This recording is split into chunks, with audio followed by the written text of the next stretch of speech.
మొట్టమొదటిగా క్రైస్తవులు అనే పదాన్ని మనం అర్థం తెలుసుకున్నాము.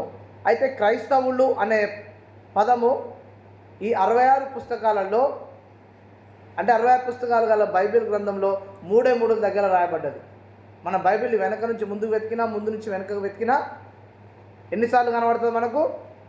3 సార్లు. మొట్టమొదటిగా ఎక్కడ కనబడుతుంది అంటే అపోస్తుల కార్యములు 11వ అధ్యాయము 28వ వచనంలో ఒకసారి కనబడుతుంది. తర్వాత రెండవసారి ఎక్కడ కనబడుతుంది అంటే ఇదే అపోస్తుల కార్యములు 26వ అధ్యాయం 28వ వచనంలో ఉంటుంది. చదవము ఒకసారి అది. అపోస్తుల కార్యములు 26, 28. 26, 28.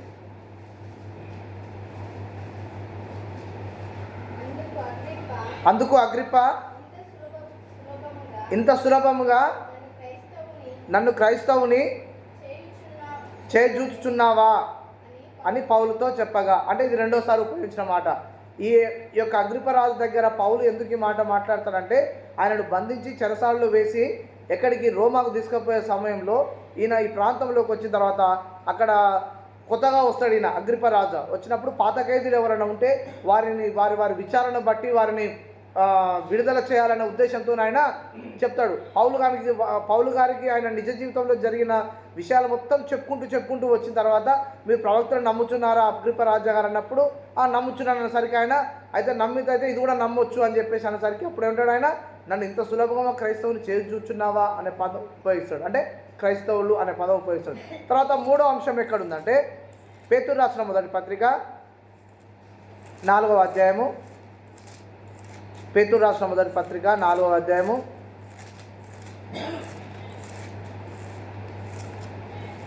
16వ వచనం. పేతురు రాసిన మొదటి పత్రిక 4వ అధ్యాయము. వినండి. ఎవడైనను క్రైస్తవుడైనందుకు బాధ అనుభవించిన ఎడల అతడు సిగ్గుపడక ఆ పేరును బట్టియే దేవుని మహిమపరచవలను. ఏం చేయాలంట? దేవుని ఎట్లా మహిమపరచాలంట? ఒకవేళ యేసుక్రీస్తును అనే పేరుతోని మనల్ని ఎవరైనా మనల్ని దూషించినా, కొట్టినా, ఏం చేసినా ఆ పేరును బట్టియే మనం ఏం చేయాలంట? గర్వపడాలి, ఆనందపడాలి. ఈ యొక్క నిందలు, అవమానాలు ఇవి నాకు కొత్త ఏం కాదు. అంటే యేసుక్రీస్తు కూడా అనుభవించిండు, ఈ యొక్క నిందలు అనుభవించిండు, బాధలు అనుభవించిండు, ఎన్నో ఇబ్బందులు అనుభవించిండు. అందుకనే ఎవడైనాను క్రైస్తవుడైనందుకు బాధ అనుభవించిన ఎడలా ఆ పేరును బట్టియే దేవుని మహిమపరచాలి. మనం ఏం చేస్తాము? ఎక్కడన్నా పోయినప్పుడు ఎవరైనా ఒక మాట అంటే, ఇంత మాట అంటావా, అంత మాట అంటావా అని చెప్పేసి అని మనము, దేవుడా నిన్ను నమ్ముకున్నాక నన్ను ఇన్ని కష్టాలు వస్తున్నాయి బ్రో అని చెప్పేసి మనం ఏం చేస్తున్నాం? దేవుని వదిలేసే స్థితికి మనము వస్తున్నాం. కానీ వాక్యం ఏం చెప్తుంది ఇక్కడ అంటే, ఎవడైనాను క్రైస్తవుడైనందుకు బాధ అనుభవించిన ఎడలా, అంటే ఇప్పుడు మనకు పూర్వకాలము 2000 సంవత్సరాలకు పూర్వం, 2000 సంవత్సరాలకు అంటే యేసుక్రీస్తు చనిపోయి ఆరోహణమై వెళ్ళిపోయిన తర్వాత అక్కడ ఉన్న శిష్యులకు ఎంతో భయంకరమైన హింస జరిగింది. అయినా కానీ ఏ ఒక్కరు వెనకడిగేయలేదు. ఆ పేరును బట్టి ఇంకా అది లాస్ట్ అపోస్తలుడైన పౌలు గారు అంటున్నాడు, బ్రతుకుట క్రీస్తే చావైతే లాభమే మేలే అని చెప్పేసి అన్నాడు. ఎందుకు అంటే ఆ పేరును బట్టి ఎన్ని శ్రమలైనా పొందుతా, చివరికి మరణమైనా భరిస్తా అని చెప్పేసి అని అన్నాడు. ఎందుకు అంటే ఆ పేరులోనే మనకు సార్థకత ఉంది. ఈ యొక్క భూమి మీద ఉన్న ఏ నామంలో మనకు రక్షణ లేదు. భూమి కింద ఇవ్వబడిన ఏ మనిషి ద్వారా రక్షణ రాదు. కానీ ఓన్లీ మన ప్రభు అయిన యేసుక్రీస్తుల వారి ద్వారానే మనకు రక్షణ వస్తుంది. కాబట్టి ఆ రక్షణ ద్వారానే ఆ రక్షణను మనం నిలబెట్టుకోవాలంటే మనం ఏం చేయాలంటే, ఆ పేరును బట్టి మనకు శ్రమలు వచ్చినా, ఇరుకులు వచ్చినా, ఇబ్బందులు వచ్చినా మనం వాటిని త్రోసివేయకూడదు. ఇది నా మంచికే, అంతా నా మేలుకే, ఆరాధన యేసుకే. అంటే మన జీవితంలో ఏది జరిగినది మన మంచికే. ఎందుకంటే మనం ఆ పేరును బట్టి మనం ఏం చేయాలి? సంతోషించాలి, ఆనందించాలి, గంతులు వేయాలి.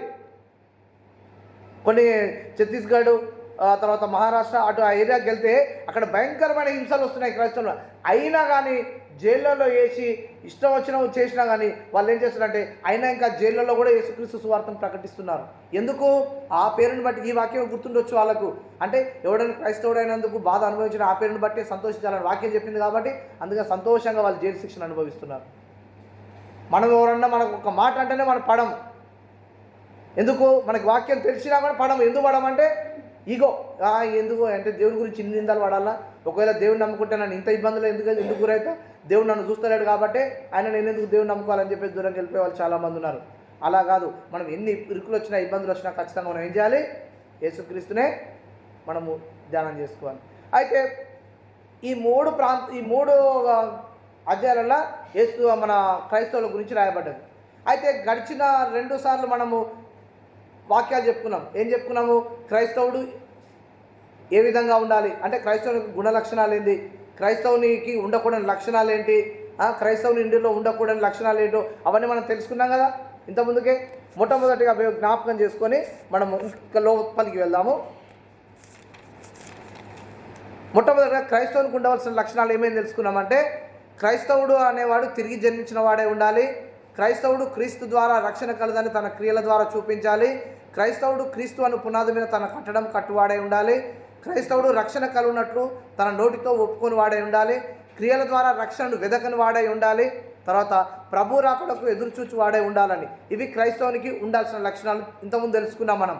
తర్వాత క్రైస్తవునికి ఉండకూడని లక్షణాలు కూడా తెలుసుకున్నాం. ఏంటంటే, క్రైస్తవునికి ఉండకూడని లక్షణాల్లో మొట్టమొదటి ఏంటంటే, తొందరపాటు కలిగి ఉండకూడదు, కలహప్రియుడిగా ఉండకూడదు, అంటే కలహం అంటే కొట్లాడేవాడిగా ఉండకూడదు. తర్వాత చింత కలిగి ఉండదు, అంటే మనం ప్రతి విషయంలో చింతిస్తున్నాం, ఆ చింత కలిగి ఉండకూడదు. భయం కలిగి ఉండకూడదు, అసూయ కలిగి ఉండకూడదు అని తెలుసుకున్నాము. తర్వాత ఇంకేం తెలుసుకున్నామంటే, క్రైస్తవుని యొక్క ఇంటిలో ఉండకూడని విషయాలు తెలుసుకున్నాం. అవి ఏంటివంటే, క్రైస్తవుని ఇంట్లో ఉండకూడని లక్షణాలు మొట్టమొదటి ఏం చేస్తున్నాం అంటే, క్రైస్తవుని యొక్క ఇంటిలో సోమరితనం ఉండకూడదని తెలుసుకున్నాము. క్రైస్తవుని ఇంటిలో కలహములు ఉండకూడదు, అంటే కలహములు అంటే కొట్లాటలు ఉండకూడదని తెలుసుకున్నాము. క్రైస్తవుని ఇంటిలో అక్రమంగా అన్యాయంగా సంపాదించిన అక్రమపు సొమ్ము ఉండకూడదని తెలుసుకున్నాము. ఇంటిలో ఎవరైనా మేలుకు ప్రతికీడు చేసేవాళ్ళంటే అలాంటి వారు ఉండకూడదని తెలుసుకున్నాము. తర్వాత క్రైస్తవుని ఇంటిలో అసూయలు ఉండకూడదని తెలుసుకున్నాము. అసూయ అంటే ఏంటిది అంటే, ఏదో మన తమ్ముడో కానీ అన్నో కానీ ఎదుగుతుంటే వాడు ఎదుగుతున్నాడు, నేను ఎందుకు ఎదగలేకపోతున్నా అనే అసూయ కలిగి ఉండకూడదని ఈ విషయాలన్నీ తెలుసుకుందాం. అయితే ఈరోజు మనం తెలుసుకోవాల్సిన ఏంటంటే, క్రైస్తవుడు ఎవరు? మొట్టమొదటిగా క్రైస్తవుడు ఎవరు అంటే విలువ పెట్టి కొనబడిన వారు. దేంతో పెట్టి కొనబడిన వారు? విలువ పెట్టి కొనబడి. ఎటువంటి విలువ? మామూలుగా మనం బయట చూసుకుంటే ఏదైనా ఒక వస్తువు కొనాలనుకున్నప్పుడు ఆ వస్తువును మనం ఎట్లా కొంటాము? ఇప్పుడు ఒక కారు ఉంది, మనం కారు కొనుక్కోవాలన్నప్పుడు మనం ఏం చేస్తాము? 10 లక్షలు, 14 లక్షలు, 20 లక్షలు పెట్టి కారు కొనుక్కుంటాం. అంటే దానికి విలువ చెల్లించుకుంటున్నాం, అంటే వెల చెల్లించుకుంటున్నాం. అంటే మనం కూడా, క్రైస్తవులమైన మనం కూడా, దేవుడు మనల్ని ఎలా కొంటున్నా అంటే ఒక వెలగల దాంతో కొంటున్నాడు. ఎట్లా, ఏ వెలతో కొంటున్నాడు అనే మనము ముందు తెలుసుకుందాం. చూడండి, మొట్టమొదటిగా కొరింథీయులకు రాసిన మొదటి పత్రిక 6వ అధ్యాయము. కొరింథీయులకు రాసిన మొదటి పత్రిక 6వ అధ్యాయము 20వ వచనం.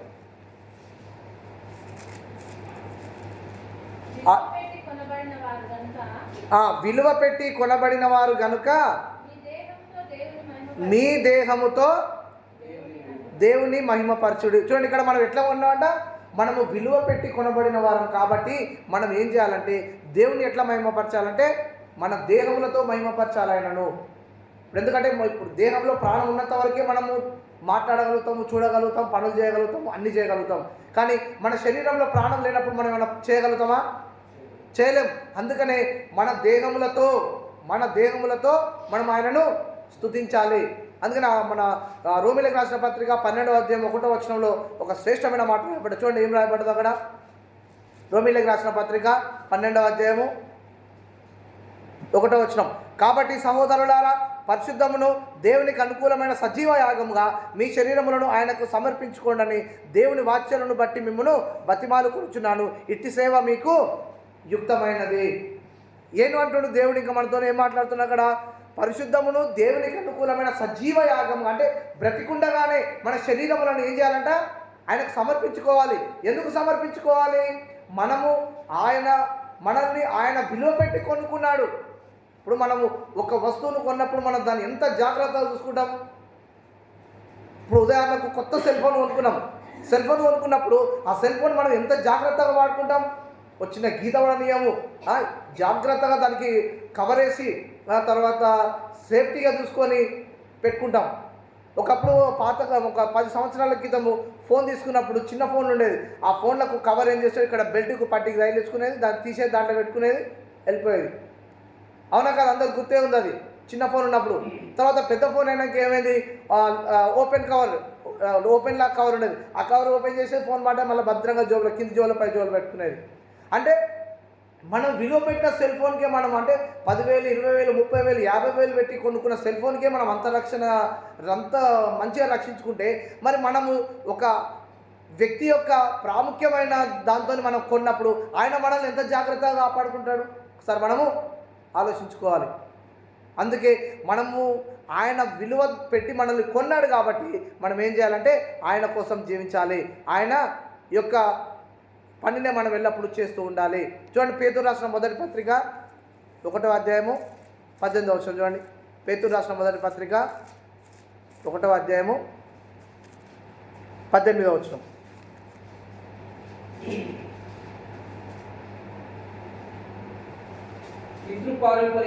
చూడండి, పితృపారంపర్యమైన మీ వ్యర్థ ప్రవర్తనను విడిచిపెట్టినట్లుగా వెండి బంగారముల వంటి క్షయవస్తుల చేత మీరు విమోచింపబడలేదు కానీ, ఇక్కడ చూడండి, అమూల్యమైన రక్తము చేత అనగా నిర్దోషమును నిష్కలంకమునకు గొర్రెపిల్ల వంటి క్రీస్తు రక్తము చేత విమోచింపబడుతురని మీరు ఎరుగుదురు కదా. చూడండి, మనం ఎటువంటి రక్తం ద్వారా కొనబడినాము? అమూల్యమును, పరిశుద్ధమును, నిష్కలంకములైన రక్తం చేత మనం కొనబడ్డాం. అర్థమైందా? మనం దేవుని చేత కొనబడ్డాము.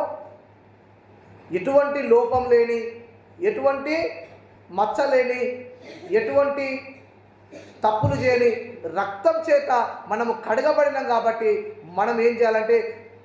మనము చెప్పాలి, మనం ఏం చేయాలి? ఖచ్చితంగా ఆయన మాట వినాలి. అందుకనే విలువ పెట్టి కొనబడిన వారు కనుక మనము మన దేహములతో ఆయనను మహిమపరచాలి. ఎందుకంటే మనము మన దేవునికి పరిశుద్ధంగా జీవించాలంటే, సజీవంగా సమర్పించుకోవాలంటే మనం ఏం చేయాలి? ఆయన రక్తం ద్వారా మనం కొనబడినాం కాబట్టి దానికి ఆయనకు అనుకూలంగా మనము జీవించాలి. చూడండి, ఇంకో అధ్యాయంలో చూసుకుంటే ఏం రాయబడ్డదో, కొరింథీయులకు రాసిన మొదటి పత్రిక 7వ అధ్యాయము 23వ వచనం.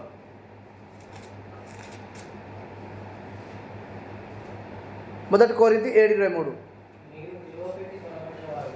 చూడండి, మీరు విలువ పెట్టి కొనబడిన వారు గనుక ఎవరికి దాసులు కావద్దంట? మనుషులకు దాసులు కాకూడదు. మరి ఎవరికి దాసులుగా ఉండాలి మనము? ఎవరైతే మనల్ని విలువ పెట్టి కొన్నారో వాళ్ళకే మనము దాసులుగా ఉండాలి. అర్థమైందా? ఎవరైతే మనల్ని విలువ పెట్టి కొన్నారో వాళ్ళకే మనం దాసులుగా ఉండాలి. ఇప్పుడు ఉదాహరణకు పూర్వకాలంలో ఏం చేసేవారంటే, మన ఎవరిని, ఇశ్రాయేల్ ప్రజలను ఏం చేసిరు? మార్కెట్లో తీసుకొచ్చి అమ్ముకునేవారంట. ఆ అమ్ముకున్నప్పుడు బానిసలు, అందుకని ఆ ఉదాహరణకు కరెక్ట్ మనకి ఎవరు గుర్తొస్తారంటే యోసేపుని అమ్ముకోలే అన్నలు. అతను పోయిన తర్వాత అక్కడ బానిస ఎవరంటే, ఈ బానిస నా సొంతం కాబట్టి నెట్లే 13,000 అని చెప్పేసి ఆయనను తీసుకుపోయారు. కొన్ని తప్పులు చేయకుండా కానీ జైల్లో వేసారు. చివరికి దేవుడు ఎట్లా వాడుకోవాలి అట్లా వాడుకున్నాడు ఆయన. అంటే మనము ఎవరికి దాసులుగా ఉండకూడదంటే మనుషులకు దాసులుగా ఉండకూడదని వాక్యం చెప్తుంది. ఎందుకంటే మనము దేవుని సొంత రక్తం చేత, అందుకని అపోస్తలుల కార్యము 20వ అధ్యాయము 28వ వచనంలో రాయబడ్డ మాట ఏంటంటే, తన స్వరక్తము చేత కొనబడిన వారు అని రాయబడ్డాయి. తన స్వరక్తం అంటే సొంత ఏదో గొర్రెల యొక్క రక్తం, మేకల రక్తం, ఎడ్ల రక్తంతో మనం కొనబడలేదు. ఆయన యొక్క సొంత రక్తం చేత మనం కొనబడిన వారం కాక, ఆ కొనబడిన వారము గనుక మనం ఏం చేయాలంటే ఆయనను పేరును బట్టి మనము సంతోషించాలి. చూడండి, అపోస్తలుల కార్యములు 20వ అధ్యాయము 28వ వచనంలో రాయబడ్డ చూడండి, దేవుడు తన స్వరక్తం ఇచ్చి సంపాదించిన సంఘమును కాయుటకును పరిశుద్ధాత్మ మిమ్మును దేనియందు అధ్యక్షులుగా ఉంచెను. ఆ మంద యావత్తును కూర్చు మీ మట్టుకు మీరు జాగ్రత్తగా ఉండుడి.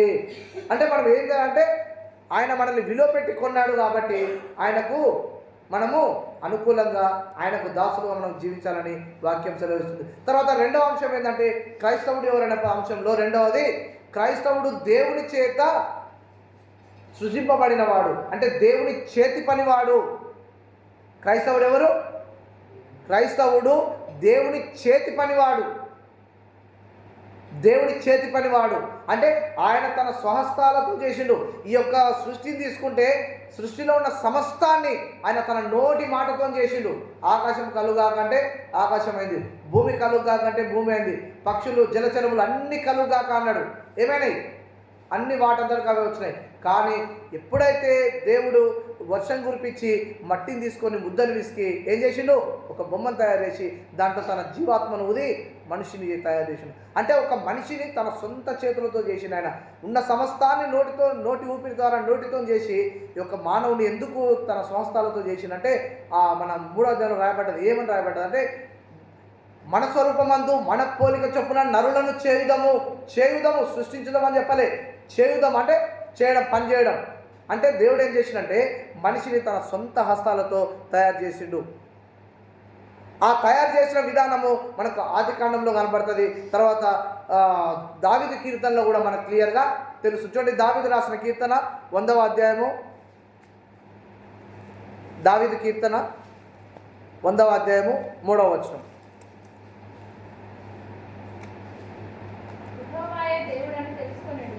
యెహోవాయే దేవుడని తెలుసుకొనుడి. చూడండి, ఆయనే మనలను పుట్టించను, మనము ఆయన వారము, మనము ఆయన ప్రజలము, ఆయన మేపు గొర్రెలు. చూడండి, యెహోవాయే దేవుడని తెలుసుకొనుడి, ఆయనే మనలను పుట్టించను.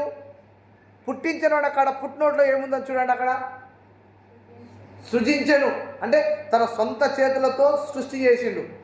వీటన్నిటిలో నోటి మాటతో చేసినప్పుడు మనిషిని మాత్రం ఎట్లా చేసిండు? తన సొంత చేతులతో తయారు చేసిండు. అందుకే ఏమన్నాడు? ఆయనే మనల్ని పుట్టించను, ఆయన మన వారము, అంటే మనము ఆయన వారము, ఆయన ప్రజలము, ఆయన మేపు గొర్రెలము. కాబట్టి మనము ఆయనకు మాత్రమే దాసులుగా ఉండాలి, ఆయనను మాత్రమే మనము పూజించడానికి అర్హులుగా మనల్ని వాడుకుంటున్నాడు ఆయన. తర్వాత ఇంకో దగ్గర ఏమో చూడండి, యెషయా గ్రంథము 43వ అధ్యాయము, యెషయా 43:21.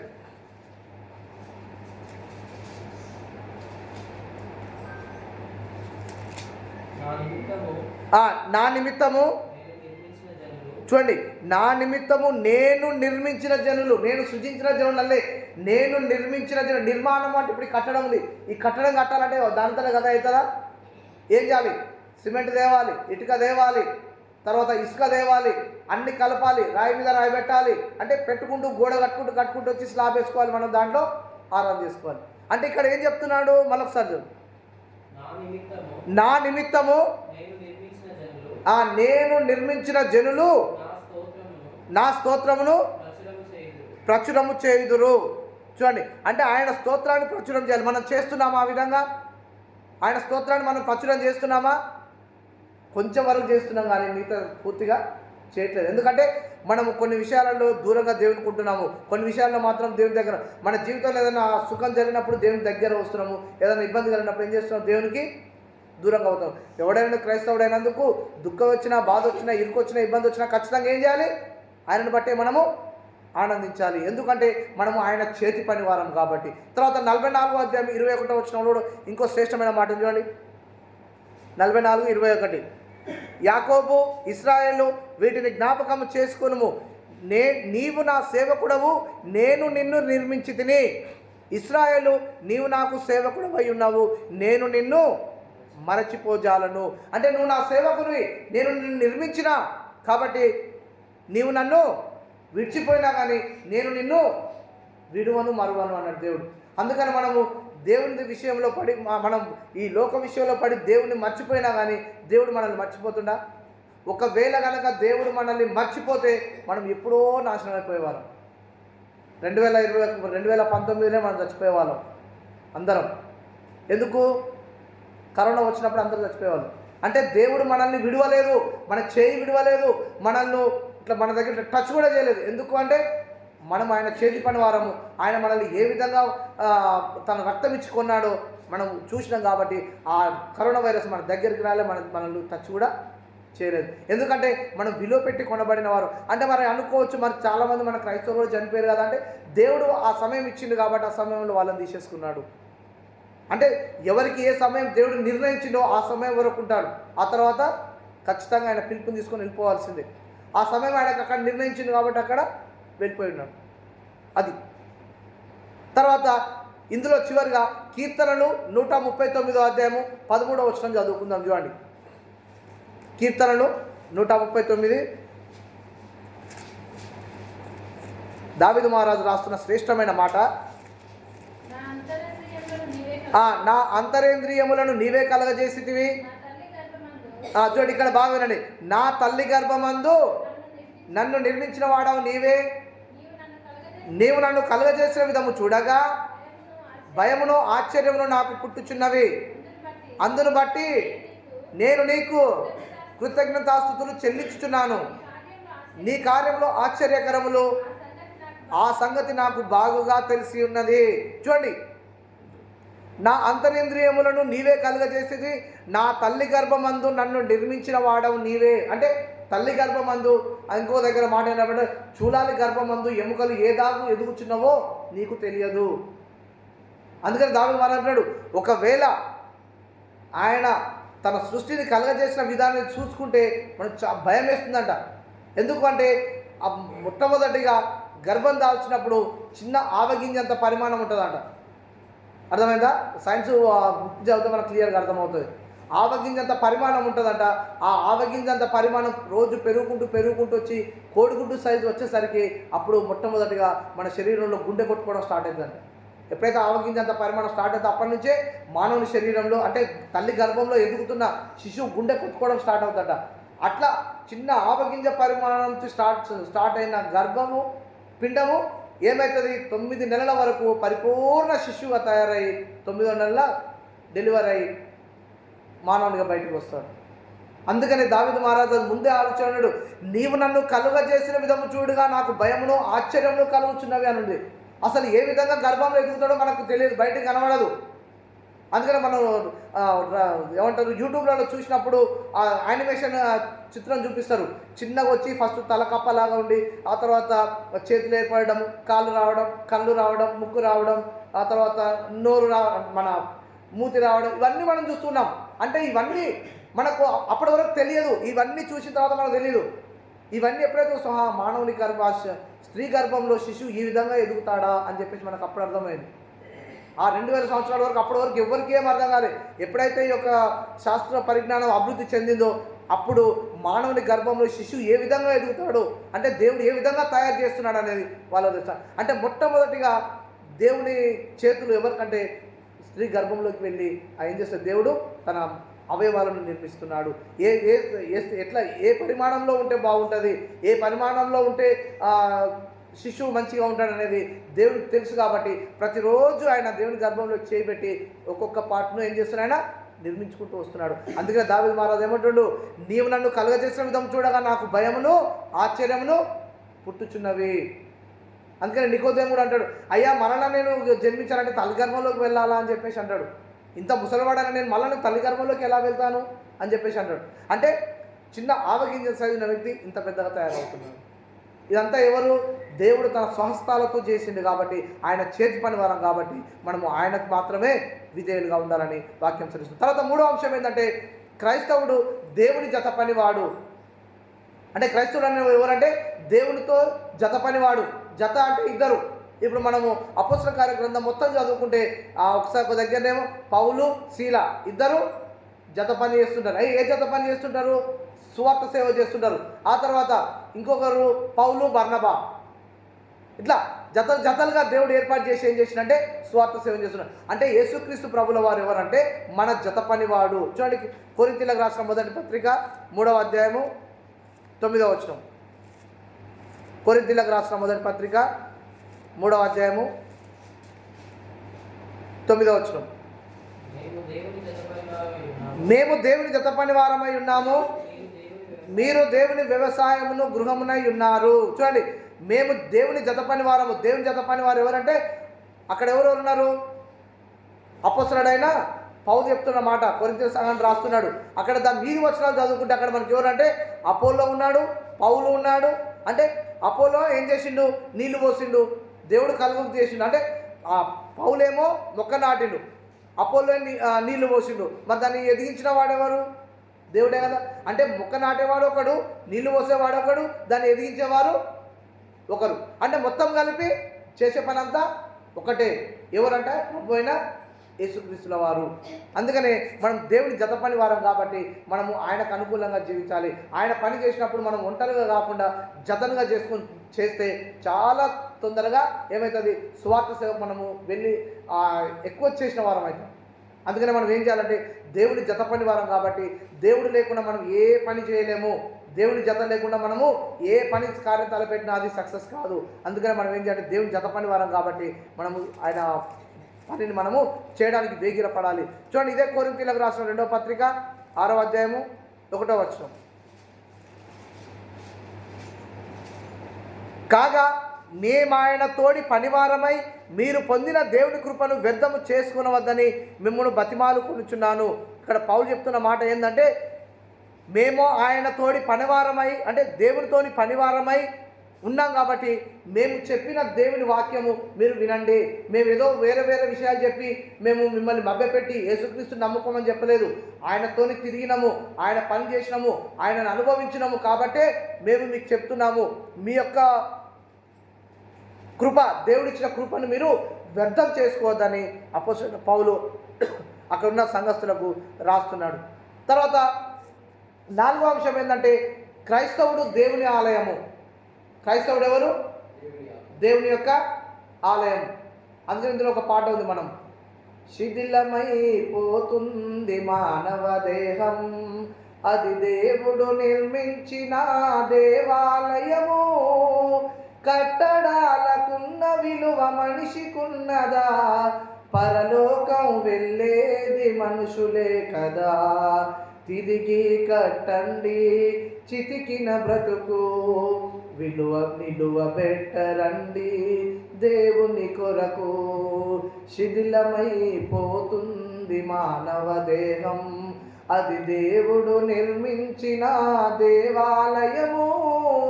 అంటే దేవుడు తన సొంత హస్తాలతో నిర్మించిన దేవాలయం ఏదంటే మనమే. అటువంటి దేవాలయాన్ని మనం ఏం చేస్తున్నాము? అటువంటి దేవాలయాన్ని మనము పాడు చేస్తున్నాం. అందుకనే వాక్యం ఎవడైనా దేవుని ఆలయమును పాడు చేస్తే నేను వానిని పాడు చేస్తాడు. దేవుని ఆలయం ఈ కట్టడం కాదు. ఇప్పుడు దీన్ని పాడు చేసినా, ఇప్పుడు ఎందుకంటే మనం పాడు చేసినట్టు అర్థమైంది, ఒకవేళ ఇది బాగాలేదని చెప్పి మనం కూలగొట్టాం, అది పాడు చేసినట్టే కదా. కానీ దేవుని ఆలయం ఎవరంటే మనమే. మన ఆలయాన్ని మనమే ఏం చేస్తున్నాము? తన సొంత చేతితో పాడు చేసుకుంటున్నాం. ఎట్లా పాడు చేసుకుంటున్నాము? సినిమాలు చూసి, సినిమా పాటలు వాడి, తర్వాత గుట్కాలు తినుకుంటూ, తర్వాత ఇంకేం చేస్తున్నాము చెప్పండి? సినిమాలు చూసుకుంటూ, గుట్కాలు తినుకుంటూ, తర్వాత గలీజ్ మాటలు మాట్లాడుకుంటూ, బాగా ఇప్పుడు పొద్దున్న లేచిందంటే మందు తాగడము, ఫ్రెండ్స్తో తిరగడము, ఇవన్నీ చేస్తున్నాం. ఇవన్నీ ఏం చేస్తున్నాము? మన ఆలయాన్ని మనమే పాడు చేసుకుంటున్నాం. అందుకనే ఎవడైనా నా ఆలయమును పాడు చేస్తే నేను వాడిని పాడు చేస్తున్నాడు. మనం పాడు చేయకుండా అందులో ఏం చేస్తున్నాం అంటే చుట్టాలు, బీడీలు, సిగరెట్లు తాగుకుంటూ మన ఇష్టానుసారంగా చేసి ఆ యొక్క దేవుని ఆలయమైన మన హృదయాన్ని ఏం చేస్తున్నాం? మనమే కలుషితం చేసుకుంటున్నాం. అందుకనే చూడండి, కొరింథీయులకు రాసిన మొదటి పత్రిక 3వ అధ్యాయము, కొరింథీయులకు రాసిన మొదటి పత్రిక 3వ అధ్యాయము 16వ వచనం. మీరు దేవుని ఆలయమై ఉన్నారనియో దేవుని ఆత్మ మీలో నివసించుచున్నానో మీరు ఎరుగరా? ఎవడైనా దేవుని ఆలయమును పాడు చేసిన యెడల దేవుడు వారిని పాడు చేయను. దేవుని ఆలయము పరిశుద్ధమై ఉన్నది, మీరు ఆ ఆలయమై ఉన్నారు. చూడండి ఏమంటుంది? దేవుని ఆలయం పరిశుద్ధము కాబట్టి ఆ పరిశుద్ధ ఆలయమైన మనం ఏం చేస్తున్నామంటే దేవునికి వ్యతిరేకంగా చేయకూడని కార్యక్రమాలు చేస్తూ, చేయకూడని పనులు చేస్తూ ఆ హృదయంలో అన్ని చేస్తున్నాం. ఇంకేం చేయొద్దు అంటున్నంటే, ఈ యొక్క దేవుని ఆలయంలో ఉన్న మనము ఏవేవో మన ఇష్టానుసారంగా చేస్తున్నాము, మనకు నచ్చిన పనులు చేస్తున్నాము. కానీ దేవుడు ఏమంటాడు? నీ హృదయమైన తలుపు వద్ద నిల్చుండి తట్టుచున్నాను, ఎవడైనా తలుపు తీసిన యెడల నేను వాళ్ళలోకి వస్తున్నాను, అతన్ని నాలోకి తీసుకుంటున్నాను అన్నాడు. మరి దేవుడు ప్రతిరోజు వచ్చి మన హృదయాన్ని తలుపు కొడుతున్నాడు. మనం తలుపు తీస్తున్నామా? ఇంటి తలుపు కాదు కొట్టేది, ఈ హృదయమైన దేవాలయం తలుపును కొడుతున్నాడు. తీస్తున్నామా మనం? ఒకవేళ తీస్తే దేవుడు మనలోకి వస్తాడు, మనలో ఎటువంటి కల్మషం ఉండదు, ఎటువంటి ఇబ్బందులు ఉండవు. తీయకుంటే అది అట్లే ఉంటుంది, దేవుడు మనలోకి రాడు. అందుకే దినమెల్లా చేతులు చాచి మిమ్మల్ని పిలుస్తున్నాను, అయినా మీరు రాండొల్లకుండా ఉన్నారనే వాక్యం చెప్తుంది. అందుకనే దేవుని ఆలయాన్ని ఎవరైనా పాడు చేస్తే దేవుడు వాడిని పాడు చేస్తాడు. మనము మన ఆలయాన్ని మనం పాడు చేయకూడదు. మన ఆలయం అంటే ఏంటి? మన హృదయం మన ఆలయాన్ని మనం విగ్రహారాధన నింపుతున్నాము. మన ఇష్టం వచ్చే పని చేస్తాం. విగ్రహారాధన అంటే ఏంటిది? విగ్రహారాధన ఏంటిది? మనకు సెల్ ఫోన్ ఉంది, నాకు సెల్ ఫోన్ అంటే చాలా ఇష్టం. ఆ సెల్ ఫోన్ ఇష్టంగా చూసుకుంటే అది కూడా ఒక విగ్రహారాధన అవుతుంది. అందుకనే మనం ఈ విషయాల్లో మనం ఖచ్చితంగా జాగ్రత్తగా ఉండాలి. ఎప్పుడైతే ఈ అంశాలను మనం కరెక్ట్గా ఉంటామో మనం నిజంగా క్రైస్తవ బిడ్డలుగా ఉంటామని ఈ యొక్క వాక్యం మనతోని మాట్లాడుతుంది. అందుకే ఏం చేయాలంటే ఈ 4 విషయాలు మనం జ్ఞాపకం చేసుకుందాం మళ్ళీ ఒకసారి. క్రైస్తవుడు ఎవరు అంటే, క్రైస్తవుడు మొట్టమొదటిగా విలువ పెట్టి కొనబడిన వారు. రెండవది క్రైస్తవుడు దేవుని చేతి పనివాడు. మూడవది క్రైస్తవుడు దేవుని జత పనివాడు. నాలుగవది క్రైస్తవుడు దేవుని ఆలయమై ఉన్నాడు. కాబట్టి ఈ 4 విషయాలు మనం జ్ఞాపకం చేసుకుంటే మనము నిజమైన క్రైస్తవ బిడ్డలుగా ఉంటాం, కానీ అబద్ధ క్రైస్తవ బిడ్డలుగా ఉండమని ఈ యొక్క మధ్యాహ్న కాలం జ్ఞాపకం చేస్తూ ముగిస్తున్నాను. దేవుడి యొక్క మాట మనందరి వెనుకల్లో దీవించి ఆశ్రయించును గాక. ఆమేన్. ప్రార్థన చేసుకున్నాం.